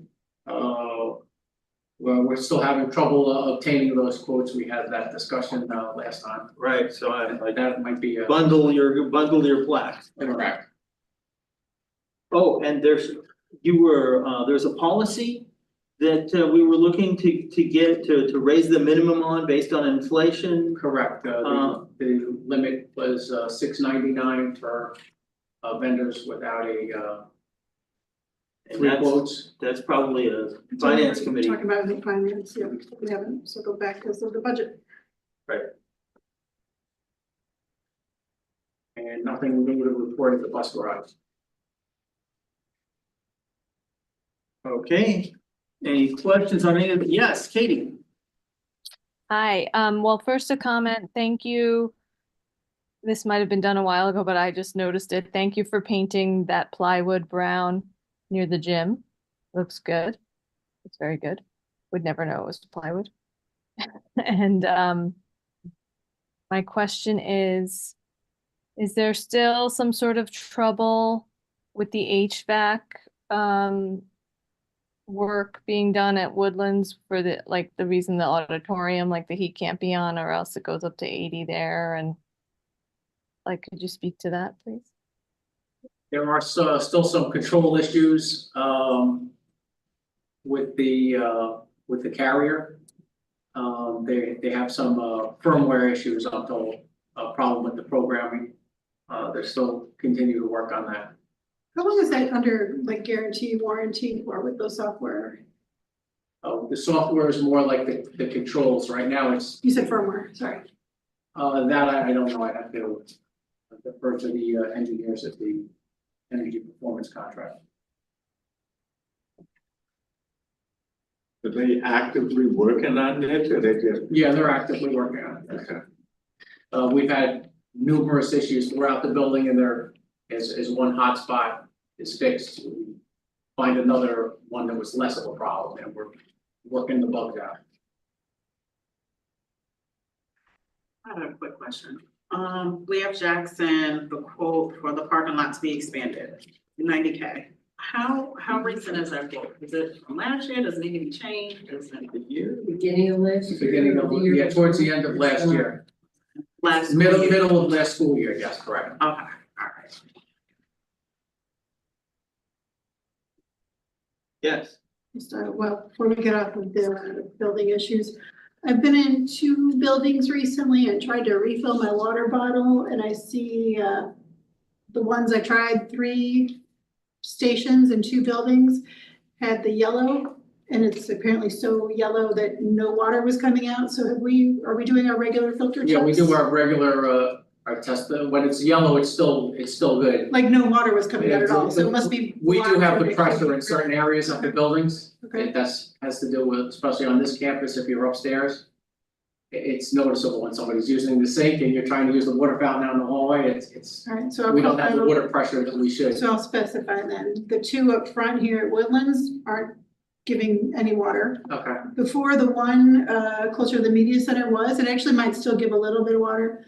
The one in the very front is not, and the one at Bailey, the main floor, down past the principal's suite, was not giving any water at all. So just FYI, if no one's checked them, then. No, we do check them, but the newer filters, they don't last. They're supposed to have a certain lifespan, and they're not, for one reason or another. We used to be able to get different filters, but now they don't have that same size anymore. They're smaller, you have to replace them much more frequently than they're recommended. Okay. They say they're gonna last for a certain amount of months, and they don't. Right, do we have some in stock? Oh, we have them constantly, yeah. Okay, We stock those. and our guys know how to replace them? Our Or do we have guys to call in replace them special all. people? Okay. Yep, that's our maintenance staff takes care of that. Okay. Okay, other questions?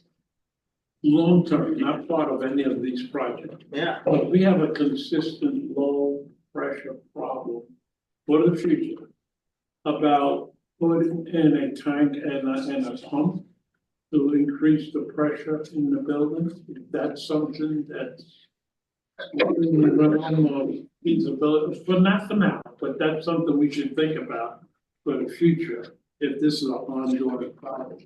And that would be more, what do you have any input on that, Fred? We could definitely put a booster pump in if that is an issue building wide. Is it just specific areas of the building or is it the entire building? Areas of the building, it's because, I think because of our water main is what the problem is, like our fire hydrants don't, I think that once we redo our. I think our fire water main, hydrant where our- is hooked our in. problem is gonna fix itself. That's gonna fix itself. Fire hydrant will not be connected to that, it'll be connected to the good line, and then Okay, so. the 300 pounds of fresh wreck. Yeah. That should remedy itself. RJ Bailey, I thought that the pipes had gotten really, really old and needed to be replaced badly, we didn't have the money at the time. And so I think it may be that water is, the pressure's been turned down on some of the lines, but you have to look. Just one more follow-up question. When the town came in to remove the trees to clear the water drainage so that things wouldn't get clogged up, did they inform us? Yes, they did. Did they did inform us? Yeah, they did. They said we're gonna be doing some work there. So I Just know to- The principal with no surprises, yeah, the security people, yeah. Okay. Okay, good. Hold on, one more thing. So to repave the, where we have the pipe issue, or Yes. what lands near the gym, it says that it's 200K. So are we? No, looking that at- that is for the athletic field roadway.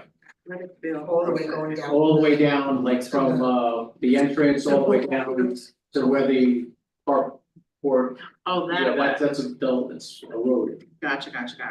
Okay, so the repaving that is gonna happen near the gym, is that a cost to us at all? That's a cost to us, yeah. that's- Yeah, because the insurance didn't cover it. Yeah, the insurance will cover it, Not and that's, covering. you know, It said, Denied you or waited, claimed.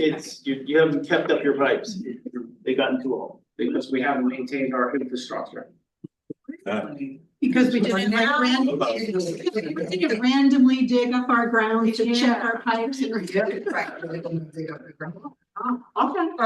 but since you're on Bailey, before you move on, I did get a report.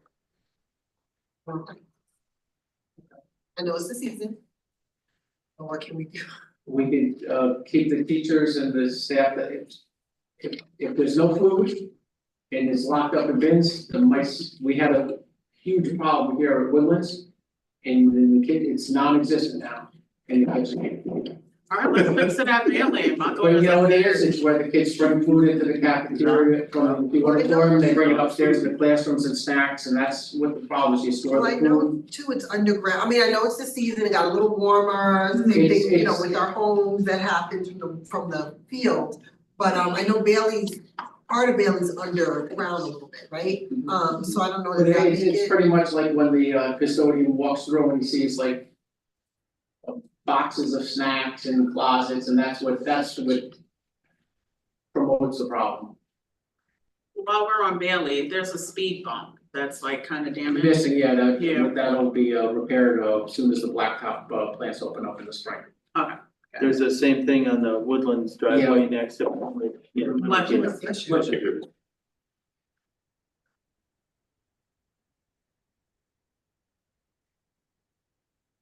Will fix in the spring. No, we can't, because of the closed session.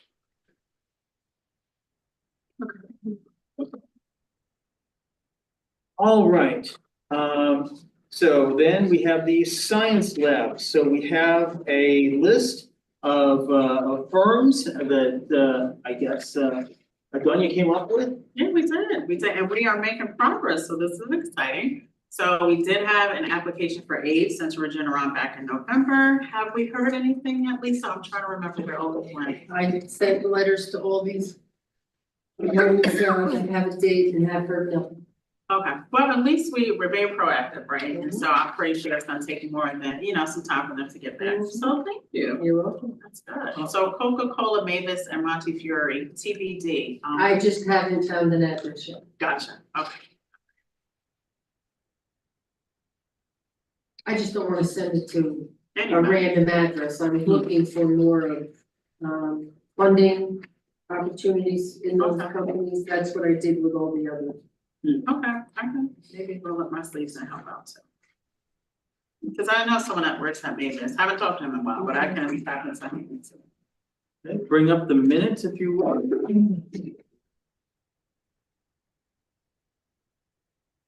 And we'll just very quickly page through this and look and see if there's anything that needs to be corrected.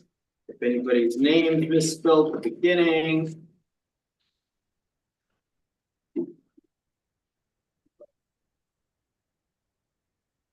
Got the water main, we have the BBS report for February. It's just copied in verbatim. On the project reports, I mean, things we've looked at it plus things that were topics back then, looked at pictures. And applications for aid, and here's where we were discussing sending those out. If there are any community members with connections to their companies or any company that does grant work or has a foundation that you apply to, please reach out to either Mrs. Raymond at lraymond@greenburghcsd.org or through the committee chair D. Warner at greenburghcsd.org. And we talked about the marquee and for cameras and requests for rubber stair treads. Okay, so does anybody see anything they want to change in this set of minutes? Do I hear a motion to adopt the minutes as presented? Do I hear a second? Second. All in favor? Aye. Those opposed? Who seconded? Chris, Someone. I moved. Okay.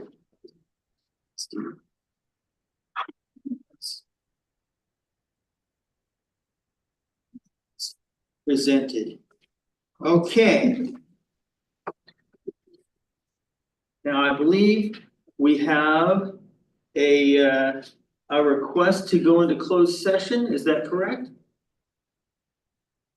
it was Tracy. It was, okay.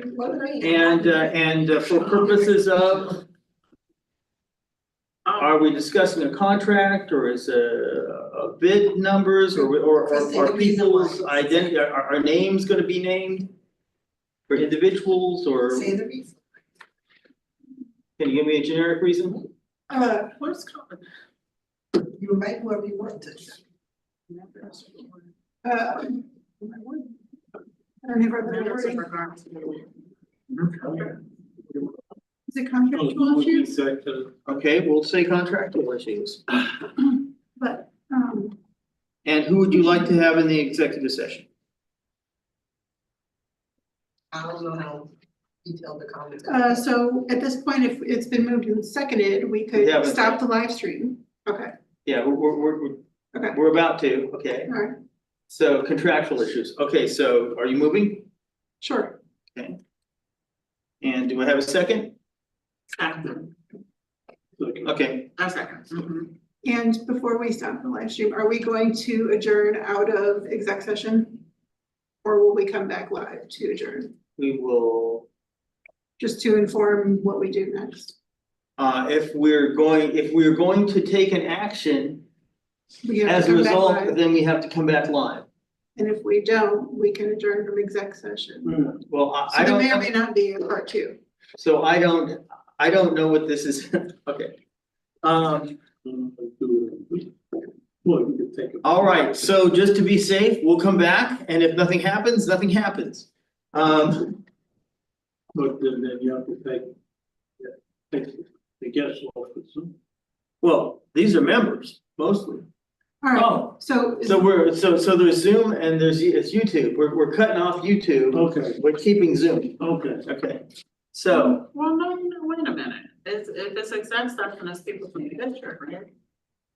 it's committee I members. don't know. Let's at least stop the live stream because, stop it.